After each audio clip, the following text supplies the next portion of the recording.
Okay, I'm just going to preface all of this by saying that fountain pens scared the living out of me for a very long time.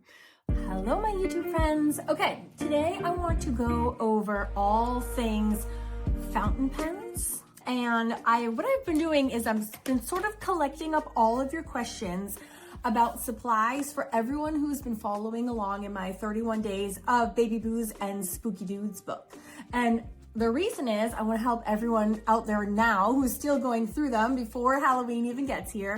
But also I'm coming out with another book over the holidays, so December 1st through the 31st. And I thought the same supplies are going to be used because we already have them all for this one. So let's reuse what we have and love. So I thought I would also kind of make it preemptively for those who are going to be following along with that book, and details will be forthcoming. Please, thank you for your patience. Okay, so today we're going to talk all about paper, what paper I use for these, what fountain pens you can use and what you should use or what you could use, different nibs, how to change the ink inside your fountain pens, and all about how to use your paintbrush using a water brush or a regular brush, how much water is too much water, how much water is too little, and what are great pen alternatives to use if you don't want to use a fountain pen. If you've tried fountain pens in the past and you absolutely hate them, there's so many alternatives. So I'm going to go over some of those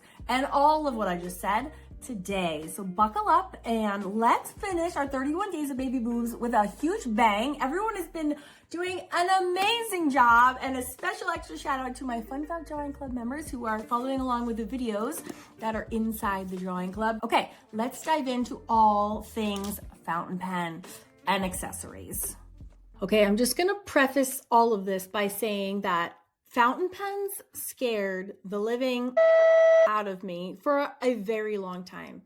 Years after I had already been collecting inks. I probably have over 80 inks because I paint with them. And meanwhile, like the fountain pens, which is what fountain pen ink is for, were going totally unused, and I was terrified. So if you're scared about fountain pens, I just want you to know that you are not alone. They're freaky. They're like old timey, and like they have moving parts and interchangeable parts, and it's terrifying, and they can be really expensive. So it's like a whole world. So I just want you to let you know that you are so not alone.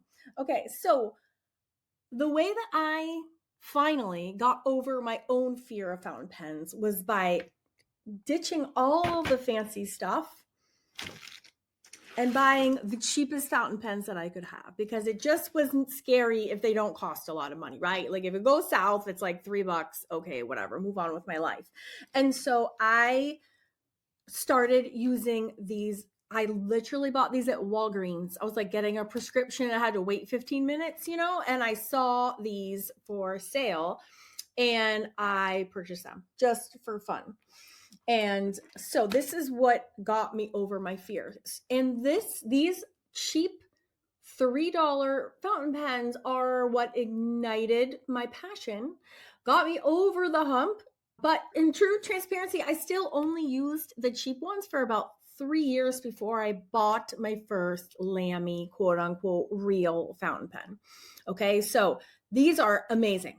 I still love them, and I still super recommend them. There's nothing to take apart. There are no exchangeable parts. When your ink runs out, you're done. So awesome for the environment? No. But awesome if you're like a baby beginner and you really want to get into them and you're terrified. Are they worth a one-time purchase? 100%, in my opinion, they totally are. So they're like a fine nib, and we'll get into nibs in a minute, but I do recommend this set. And so for people that are starting with the book, this is the pack that I use. I love colors too. Now these are only in black and white, but you can buy the whole pack. I think it's like $14 for all 7 colors. Don't quote me on that. I should know that. I've actually bought this pack over and over just for the blacks. And I have all these colors. All right, I'll just show you. Like I hoard fountain pens, the cheapy ones, because they work awesome and they come in these really fun colors. So don't be scared. I'll put the exact price up on the screen when I say it and how many colors are in there. But this is a great gateway. okay, to the drugs of fountain pens. I highly recommend. And that's what I recommend if you've never used them and you want to follow along exactly in the book. Okay, so let's segue past those for a second and on to quote unquote now more kind of real fountain pens. Okay. So the downside of having the disposable one is that when you run out of ink, you do have to throw it out. And also the nib only comes in one size. So what's nice about buying a refillable fountain pen is one, you can put in your own colors. And if you're a fountain pen ink hoarder like me, you can change up all your colors. Number two is you can also change the nibs. There's like a lot of nibs. So if you want to vary your lines, which we do in the Baby Boo's book, right? You have like super thin lines sometimes and you have like big fat lines, which we actually then switch to a different pen altogether. But you can vary your line weights by using the nibs and changing your nibs, which is nice. And then you can also buy refillable cartridges. So, which I normally did again for like 2-3 years before, even though I had the freaking inks, you guys, I was too scared to change it, to use the converter and to change it. My fear was really holding me back from like having the most fun ever. Like, what the heck? And it wasn't until I ran into this lovely lady who works in a lovely shop that I just discovered in Chapel Hill. And I got up the courage. This was like a month ago, you guys. Yeah, like in recent days. I asked her, could you please? I've watched videos, but it's like I was still scared. I was so scared. So she in person did the demonstration of how to put the ink into the fountain pen using the converter. And she said there's 2 ways, which one, here, actually, I'll just show you a clip. You can watch it now. Of a fountain pen. Okay. Nib. Yes. Feed. Yes. Converter. Yes. So the ink gets pulled from the converter into the feed. So there's 2 ways that you can fill a converter. Oh, I didn't know that. You can either use a syringe. Okay. And just fill it with a syringe right in there. Okay. And then plug it back in. And then wait a few minutes for it to go through the feed. Oh. And then So this part stays like fully dispensed, basically? Mm-hmm. Okay. Yep. The other option is to suck it up. Okay. If you have a preference, I can just show you whichever your preference is. I'm kind of interested to see how the suck it up thing works. I know I've watched videos, but it just still scares me. I don't know why. So thank you for doing this in person. It's so weird. Of course. So the little hole is typically where the ink gets pulled up from. Okay. Some pens, it's a little further up. Oh, really? Okay. And so I always tend to submerge it just a little further. Okay.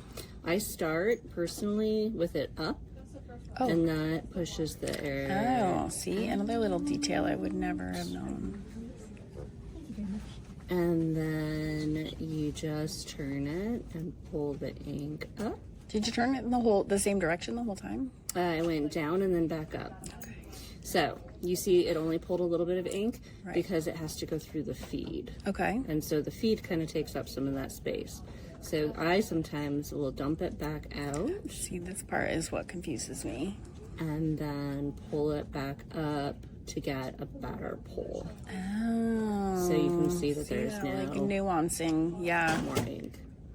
And the only reason I do it twice is because the first time fills the feed, and then the second time fills the converter. I never would have figured that out. Okay.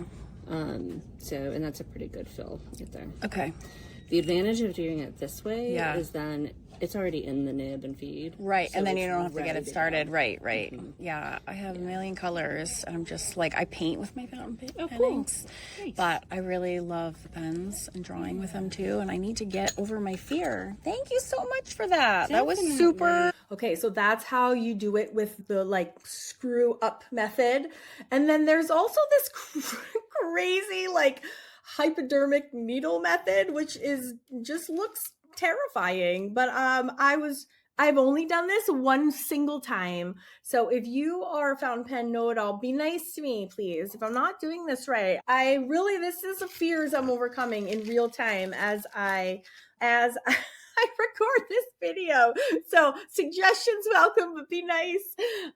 So you can use this like hypodermic needle, which I bought at that same pen store to suck up the ink from that you're buying, the separate ink, and then squeeze it into, and I'm gonna do one. So I'm getting over my fear with you.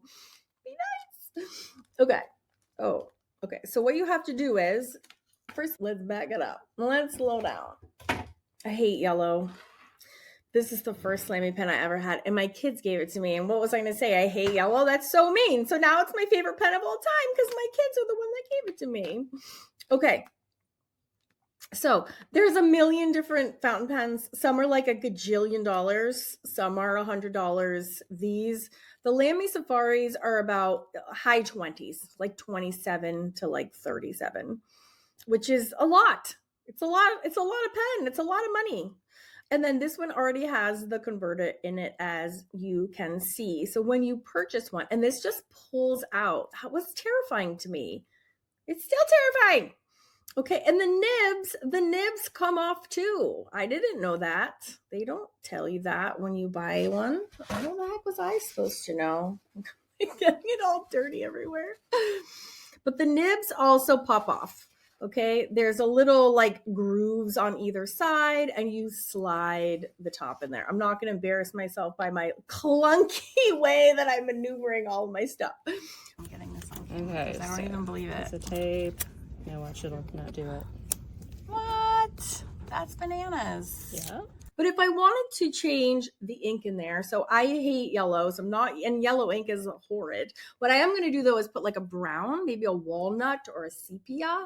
I actually, and I just want to show you this because this is my favorite. This is how I've been collecting ink for years, and I paint with it with the actual paintbrush. Okay, I go to antique stores and I buy these elaborate old perfume bottles, and I store my ink in there. Is it the best? No. But does it fill me with incredible joy from the bottom of my toes to the top of my head? Yes, which is why I do it anyways. It's not good. Are they airtight? No.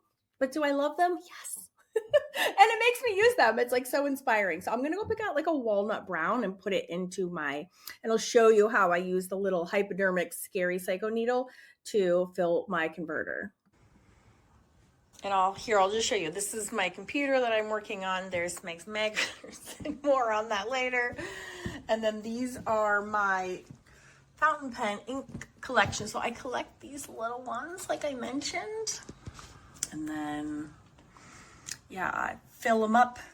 But I literally take my watercolor brush and dunk it in. And then people send me some, which is so kind. I just got actually some last week. I got 2 from Shelly, one of my members, which was so thoughtful. And I like to use these these are for salt. And I get them at Antique Shop. Look at the little tiny spoons they come with. I can't even. So you can use those like individual wells too. Look at this one. I know, it's flat on the bottom, so it sits like this. Needless to say, that one's gonna stay empty, but I just had to show you because it's just so fun. I actually found that I had 2 walnuts in my stash. I have this one in this bottle. So many cameras. And I do have them all labeled. And then I have this one in another little adorable thing. I feel like a little witch when I have my little boop, boop, boop, my little potion bottles. So I'm just going to grab this one. Now, I would say about 95%, maybe 90% of fountain pen inks are water soluble. That means when you add water to them, when they're dry, they reactivate. Okay, so there's a lot of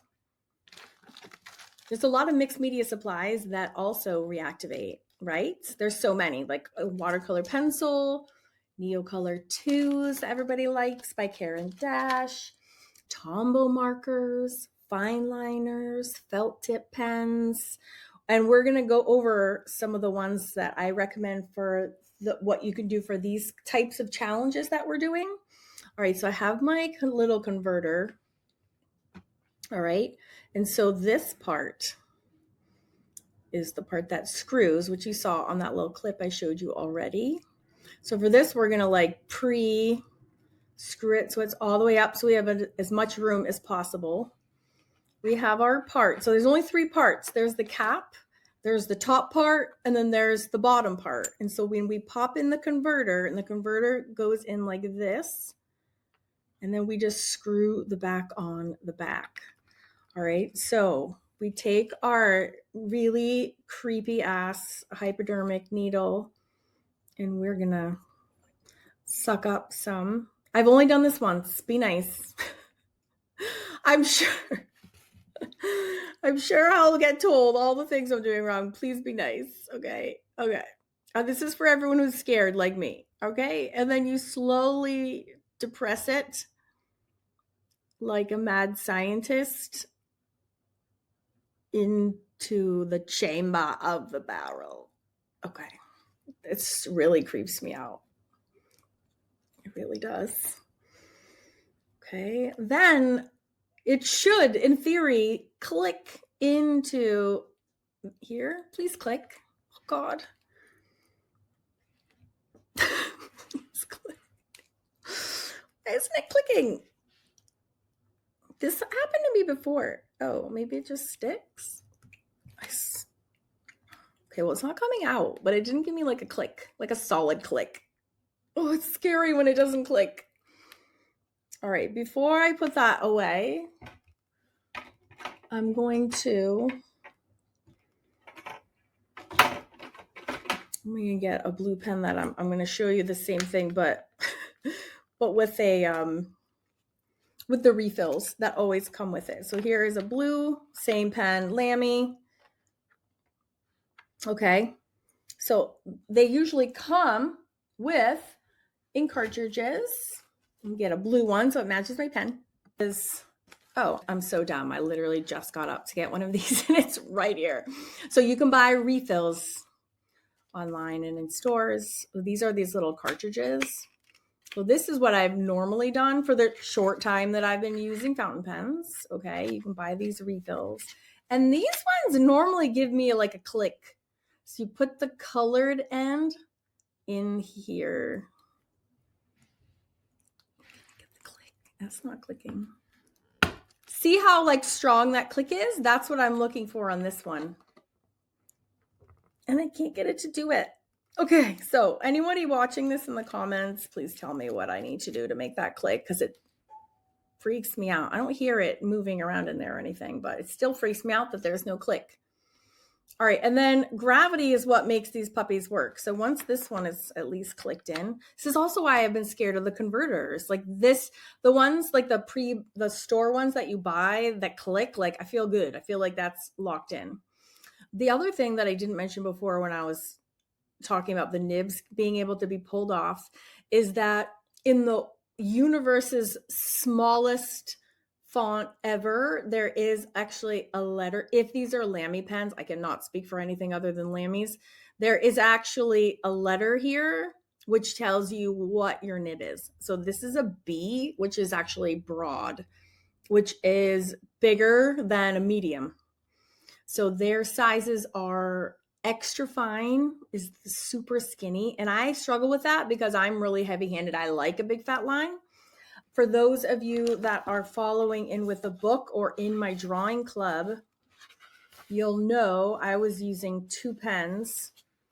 Okay, this is from literally the book. I was using 2 pens. I was using this one. This clear one that you saw me using is this one right here. That one had an extra fine nib on it. I have since found I actually hate an extra fine nib, and I would rather have it because it clogs more easily because it's so tiny. The little hole at the end is tiny. So that one gives me trouble because of that. And then the other one you saw me using, especially drawing club, you saw me on video, I'm using my purple one, and this one always had a medium nib on it. Just so you know the difference. That's why I was using 2. The cheapy zebras that I love so much, these have what I would consider like a fine nib. So they're between the extra fine and the medium is the fine. And then this one is broad. So this one is fatter than the medium. And there's one more size, but I forget what it's called. So I will put it up on the screen afterwards for everyone. Okay, so I'm going to test to see how my yellow looks and my blue. Okay, and that brings me to our next topic, which is paper. But actually, super quick before I switch gears to talk about paper, there is another kind of fountain pen, which is a dip pen, which these were what I used before I ever bought my first cheapy zebra pen. These are fountain pens, which you just dip. Okay, they come with a nib. Usually these are interchangeable. This one is, I bought this forever ago and I haven't even opened it yet. So you basically buy like this handle. It's like the same exact thing. I rebought it. How many people have rebought the same art supply? I know I'm not the only one. Okay, and then it comes with, look at all these nibs, tons of nibs. And you can just pop the one on. So this is my pre-gateway drug, was these dip pens. And because I had all of my, and this has like a little groove in here. It's as simple as that. And then I would take, I want my Widowmaker. My Noodler's ink Widowmaker is like blah, blah, blah. And then I would dip it in my magical potion bottles. And then you can write with it until your ink runs out. And these have like a wonderfully satisfying scratchy scratch sound that I really enjoy. And this is also these are very affordable, like super affordable. It's really fun to play with all the different nib sizes. They don't get clogged. If they do, you just dip it in some water. You can just take some water and dip it in and rinse it off. And the dip pens is where I started. Similarly to the dip pen, people have used the glass pen. And I have a whole video that I will link to on the glass pen. That video actually went viral, which is so random because of all the work I've done about mixed media in the past. My one glass pen video did better than anything else, which I thought was very, very strange. But yeah, so I'll refer you to that already. But the dip pens are really fun. They're a ton of fun. They're super cheap, and they're a great thing to play with. My Widowmaker away. Oh my God, just the name alone. Okay. I don't even know where the top to this little baby container is. Oh, there it is. Okay. All right. And while I have this up, can I just show you these new containers I got at Lowe's? You're going to die. Look at these. Okay, I'm dying. I just found these yesterday. Look how freaking cute they are. My husband has these, these make the classic like red ones that men use for like their workshops. My husband has these in our garage for like his workshop stuff. And they have like a whole line. You guys, I bought one in every color. They have green, hot pink. I'm dying. And this is actually where I am storing all of my fountain pen stuff, by the way. Someone asked me on Instagram, they're like, what are you putting in there? And I was like, all my fountain pen stuff, because there's so many like accessories. So now I have a little drawer. This one is like, I just bought 2 more nibs. So I put my nibs in there. Oh, like here's a little baby nib. It's so tiny. I can put it in my little drawer, and I can put my dip pens, brush pens. Oh my God, I just had to share that because, oh my God, the pink and the green, I'll show those to you at the end. They're such a cute color combo. Okay, anyways, I digress. But it's still related. That's for my fountain penning storage. It's very important. Yeah, I know you guys are all art supply hoarders. I know you get what I mean. Okay, where were we? Okay, that was the dip pen. Quick digression. Back to paper. Let's talk paper. Okay, so if you're going to be using fountain pens and fountain pen ink for artwork, I would strongly suggest you use only watercolor paper. Now there's 3 kinds of watercolor paper, and I only ever use one kind when I'm doing any sort of illustration that has anything married with watercolor or any kind of water with my drawing. But if the primary application is a pen, I always use hot press, even if I'm going to be using water, and then I'm going to use, hot press every single time, all day long, hot press paper. But I just want to show you the other kinds of paper and I'll keep these out because we'll be drawing with them in a second. There's 3 kinds of watercolor paper. This is rough. You can tell because it looks really rough. It's very easy to identify. It's super duper rough. That will like kill your nibs. Do not use that for sure. Then there is cold press, which is bumpy. It's kind of this. Yeah, this is just like a cheaper Strathmore. And every cold press is a little bit different. Like Arch's cold press is a lot more, has a lot of texture. It's almost like rough. So it just depends on your paper, but it's texture that you can see and that you can feel. A lot of people don't want to buy the hot press. I would buy the hot press. I know watercolor paper is expensive. I've heard people say like, but hot press watercolor paper is expensive.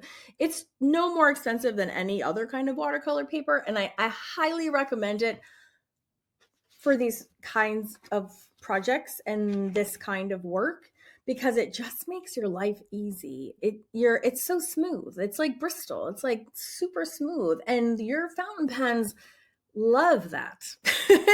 It's like a wonderful drawing experience if it's nice and smooth. So like, why struggle bus? You are going to have to pay money no matter what. You might as well, if you're going to spend money, you might as well spend it on the right product, and it will make it easy and it's just going to work better for you. This is fine detail kind of work. So don't fight all those little bubbles. I know. So if you can put a little money of your budget aside for some hot press and cold press, I think that your drawings will thank you for it. I really do highly recommend. It's all that I use. All of my 6 past books that I've published, I've only used hot press for all of them. And I don't do it for any other reason than it works so much better with pens. So much better. Okay, so we have our fountain pens. Let's see if they work. I have my hot press. These are all my little doodle. Oh, this is some sneak peeks. I wasn't even like thinking about that. But yes, coming up for the next book is going to be Holiday. Frosty Cuties. So here is the hot press paper. So you can see.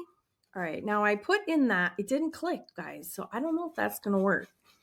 So sometimes what happens if the gravity ain't doing its thing, I will get the party started. I'll just kind of dip this in my water.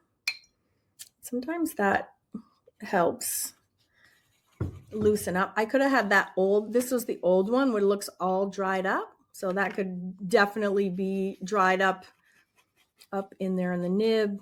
And this is when everyone in the comment section is going to be telling what I should be doing instead of the way that I'm doing it. I'm prepared. I'm emotionally prepared. All right. And then what happens is eventually all of that black will run out and it will be replaced by the walnut color that I put in. It just has to like empty out whatever was in there first. I could have cleaned it, but I don't know how. I've never done it. So just let me know. All right. So that's working through. But also if you start working with your Lamy or whatever fountain pen you have and this looks really too bright. Turn that down a little bit. All right. So this one had no ink in there yet. So it's flowing smoothly from the get-go. All right. And this is my broad. So it could be. See, and this has trouble enough on the hot press. When you use cold press, it's just hard. It just makes it harder on yourself. This line is slightly thinner. This is, I can't read it because I don't have my readers on, but I think this is the only, oh, hey now. No, it just looks skinnier. All right, so the broad isn't that broad, in my mind anyways. And then you can just go. Now, you don't tend to use them like up and down like this, the tippy pip, I don't even know what I'm saying. Like you don't tend to use them vertically, but I tend to use them quite slantily like this. And then I like the Lamys because they're very ergonometric and my hands do fit lovingly right like this, like exactly how I hold it. So that's why I like the Lamys. All right, so we have that, and then we have that. I wonder how long it takes to get the walnut going. I don't know, but let's not do that because that's really boring to watch. Okay, so we talked about paper. We talked about the different pens. And there are other ways. There are other kinds of fountain pens. I want to get on to like the more relevant tips on using them with this kind of project, which the next step really is talking about the paintbrushes. Okay, so we covered the pens as much as I want to. We covered paper. I think you know my opinions on the paper. And then let's talk about these brushes. Now, in the book, I am using a water brush, a Pentel water brush. So I really need to replace this. It's looking really dingy. There are other, of course, makers of water brushes. And in the past, I actually bought a whole bunch and I was going to make a video, but I'm going to just cut to the chase and tell you that these are the best ones. Let's not even bore ourselves with the other ones. Okay, so how does a water brush work? You have to undo the top. Now, this I learned in my Facebook group amongst reading questions and having a very funny discussion that a lot of people thought because this goes opposite, it's like righty tighty, lefty loosey. Well, that applies to the bottom part, but not the top part. And the top part is what everybody wants to screw. So actually in this one, it's righty is actually a loosey. So it's backwards. So I didn't realize that people were getting tripped up on just that part, but they are. Please know it goes the opposite way that you want it to go. So that will hopefully help some of you. All right, this is a chamber, but it's just an empty chamber of air. Okay, I'm squishing up the water. So you literally just put this under your tap water coming out of your sink. Okay, and then you fill it up, and then you have to righty lefty tighty the top on. Okay, and then you remove the top. Okay, I hold it straight up and down and I just squeeze the hell out of it, and it will force the water to come down the top barrel and slowly start going into the tip.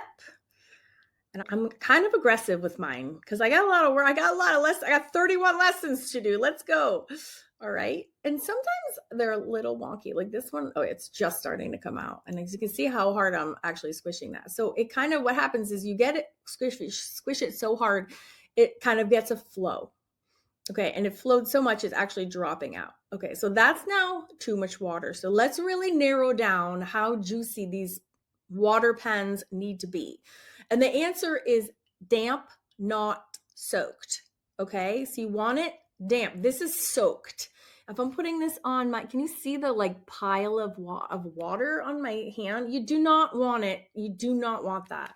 You just want it damp, right? Like a damp sponge versus a soaking wet sponge. You know the difference. And then the other way to feel that is to just trial and error. You just got to practice it. Okay. So you just don't want it juicy. So let's take our blue pen. Okay. And this will segue lovingly into our next topic, which is going to be fountain pen alternatives. All right. So how do you get it damp and not soaked? So you saw me being it soaked, right? It was juicing out. I squeezed it so hard, the water's coming out. So to get it to what I find is a nice damp is once you get it so juicy like that, you just give it a little tap on your paper towel. Now, I had already kind of done that in demoing it, so it already is damp and not soaking. Okay, so now you can run it along your lines. And this is another reason why hot press is super key for these kinds of drawings and illustrations, is because it's kind of dainty work. So if you want to be able to kind of steer your ink in the right direction, you can't be navigating around all those annoying little bumps. It really needs that smooth surface. It'll give you a much smoother effect. This is like very fine work that we're doing. Okay, even though it's silly cartoons, it still deserves our utmost concentration and respect and art supplies. All right, so you can kind of steer it the way that you would like it to go. Now, just a couple more things on fountain pens. they come in different sizes. I don't know what the right word is. You can see them. These are different sizes. So I like to get, ooh, look at that one. It has a nice, strong, long tip. I like to get the variety pack. There's a 4-pack. Clearly, I like some of these. Oh, so they have like, this one is tiny, and then that one, these two are like bigger. They also have, look at this big one. Oh, the Statler ones I don't mind.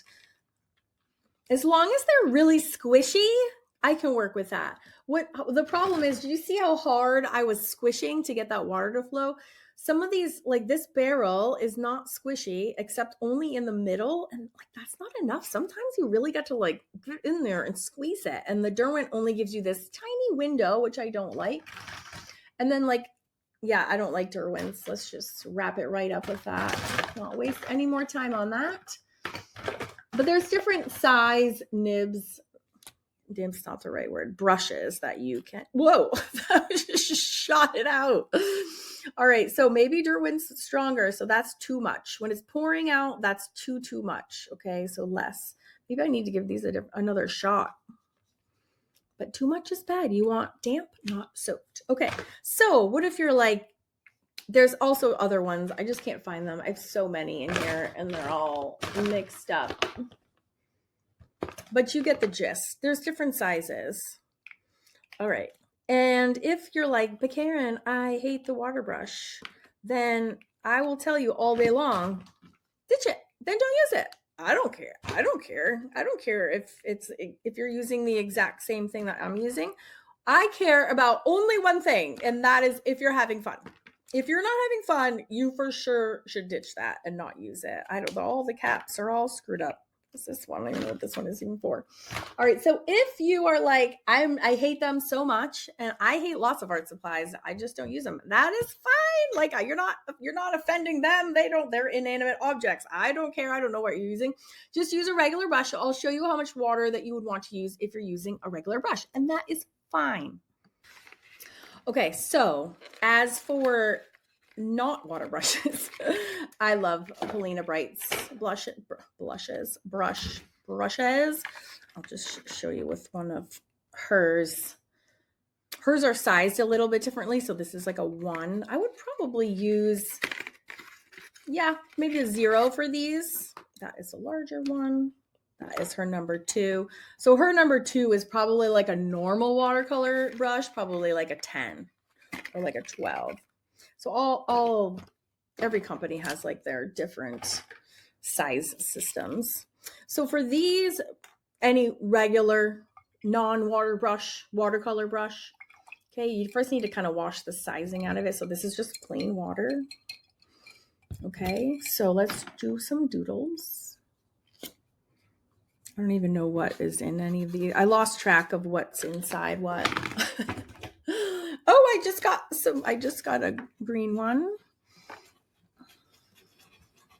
like 2 days ago. So naughty. I can't help it. And I put some green Lamy ink in it. Whee! Okay, so we have all these squiggles. I remember I said 90% of fountain pen ink is water soluble. And if you're not sure if the ink in your pen is water soluble, all you have to do is add a little water. And if it smears like that, then you know it is. Okay. So we want that smear. That's how all of the little spooky dudes, that's how they get their quote unquote color, is by washing. So see the difference between this step and this step?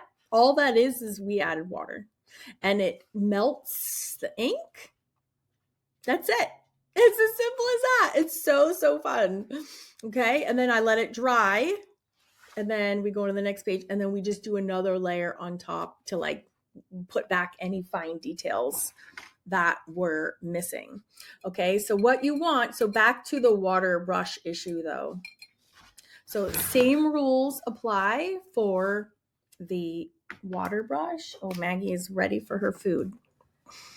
She's like, Mom, I'm super hungry. Okay, so you, again, what do you want? You want damp, not soaked. Okay. Here's my son. Here we go. All right, so with her brush, and I have a whole video on just this topic.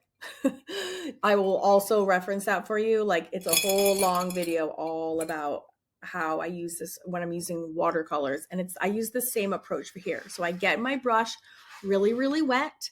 And then I just usually do one, I call it a doink, onto my paper towel. And you see how it whisked, right? It whisked away a whole bunch. I just press it for a second. I call it a doink, very high brow art term.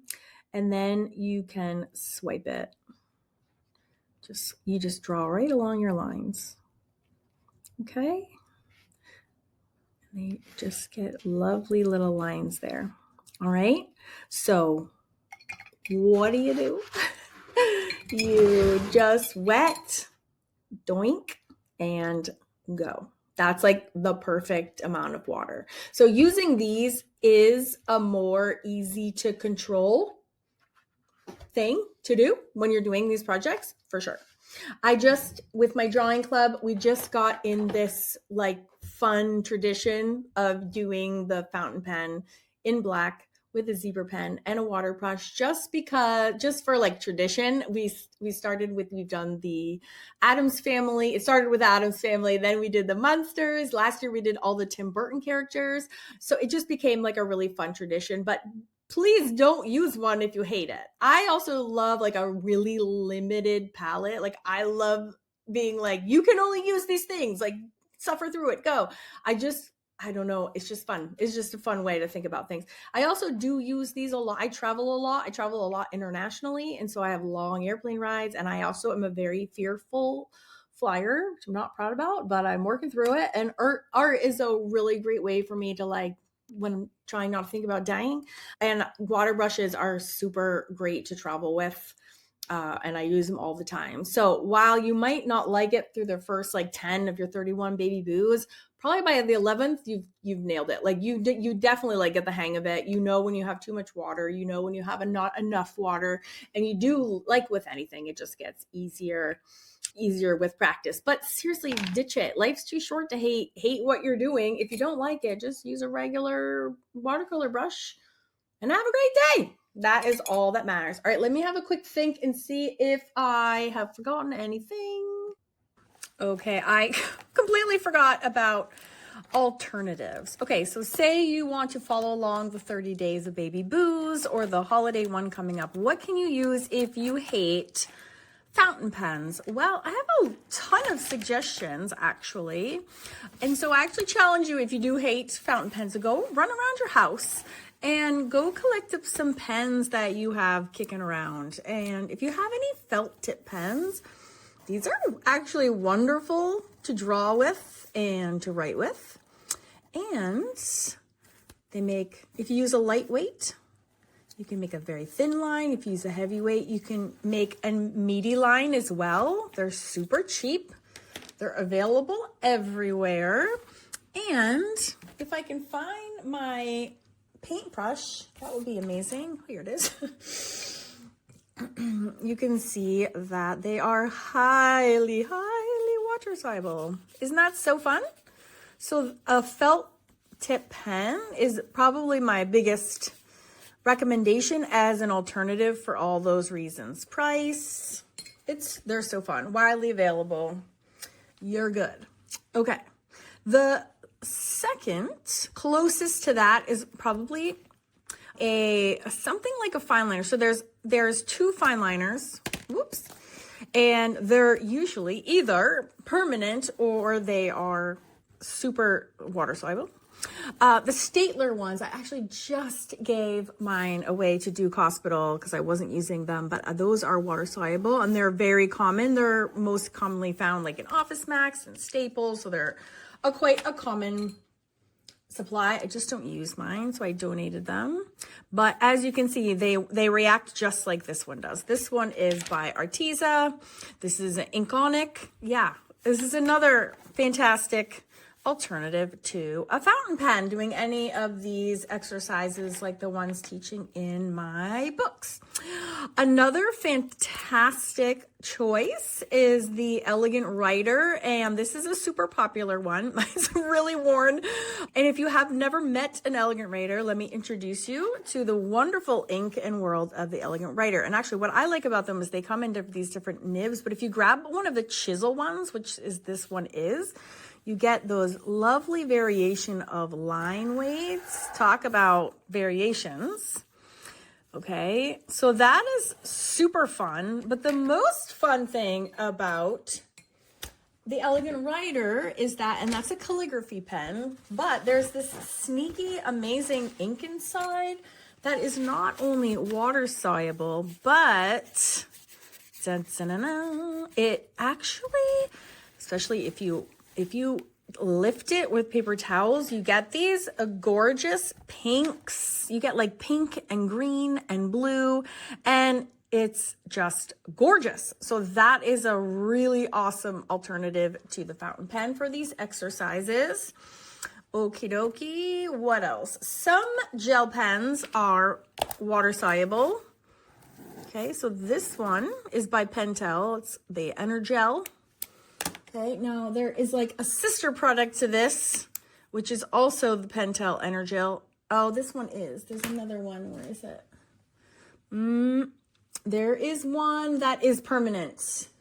It is a sister project, and it has a black barrel, but it is permanent. So there's two variations. So if you're not sure if your gel pen is water soluble or not, you just need to test it.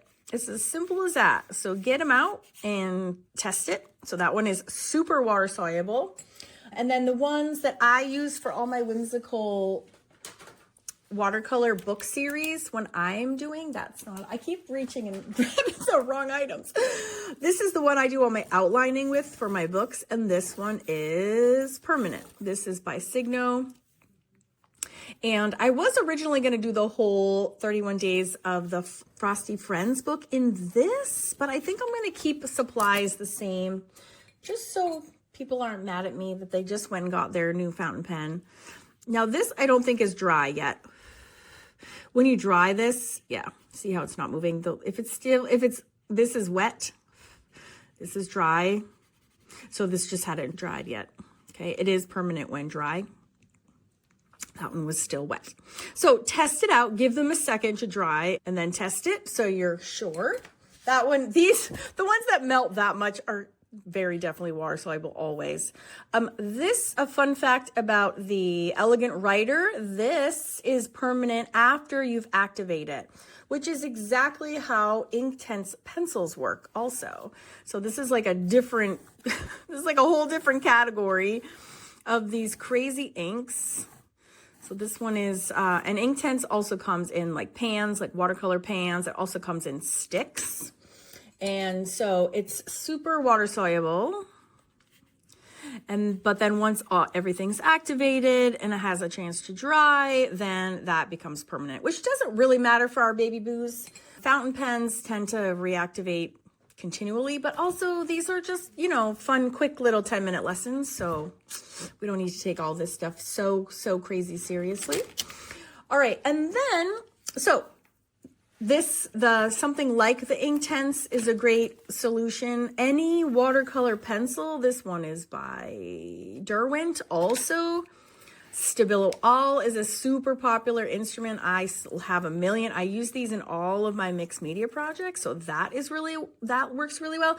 The reason I don't choose pencils for any of these is because the constant sharpening drives me bananas. That's why I love using the pens, because you never have to sharpen them and you still get the cool like watercolory effects. Okay, the Stabilo Alls are very aggressively black carbon ink and water soluble. Okay, so these would all work, but I tend to like the pens over the pencils because the lines get really fat, and I'm lazy and I don't want to sharpen my pencil every 5 minutes. I'm just gonna call it like it is. Okay, and then lastly, there's this whole category of markers. I would not put these in a pen category. I put these all firmly in the marker category. These are all dual tipped. These brands, I love making these popular pencils. So these are all sorts of different brands. This is a Pentel brush sign pen twin. This is Ohuhu. I forget this what it's called. It's either Pupe, P-U-P-E. I forget. Paper friendly. It's not supposed to bleed. This one is by Faber-Castell. This one is by Arteza. This one is by Tombow. But guess what? All the inks in these are all the same. They're all the same. And these would make all great alternatives. All of them have a larger brush side and a fine liner tiny side too. And then the size of all of these varies. So these are perfect alternatives to fountain pens. All of them. They all contain a dye-based, water-based ink inside and then just the tips are all going to range a little bit. That one is a little bit fatter than the one before.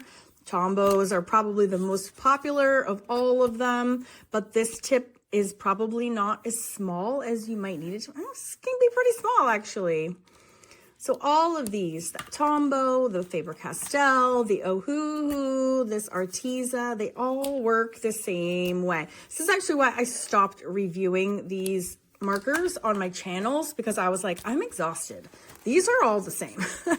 Like, they really are. The differences are so subtle, and they're all just in the little nibs and the tips. So, I mean, that's useful, but as long as you can kind of see a picture of what those look like on Amazon, and you can pick out the price point that works for you. Okay, now some of these move better than others. And sometimes people are mad they don't move more. So it also depends on like what you're going for. Sometimes people get annoyed. Like this one is not moving. Which one is that one? But it's water-based, so it should. So these will move to varying degrees, as you can see. And so, you know, people choose the Tombow for its water solubility, and then they get mad at it if it only moves a little bit. So drying time is a factor as well. Sometimes if you let it sit and it'll soak into the watercolor paper, it's not going to move as much. So you can test all of these out, but none of these are permanent ink. And they're all alternatives, but they're my last resort. I prefer the writing pens over the markers that are dye-based and over the pencils, because you just have the pain in the neck of trying to sharpen them all the time. So yes, so that leaves me with these, I guess would be my top 4. Just these gel pens by Pentel are super awesome, super water soluble. The Elegant Writers for their awesome chisel option and using the tip and the broad bit plus the really cool colored ink looks awesome. And then just the Ink on It by Arteza, but also the Staedtler fine liner ones. You're just looking for the words water base. Water base is the word. If it says pigment or permanent, you don't want it. And then I really love a felt tip pen. I really do.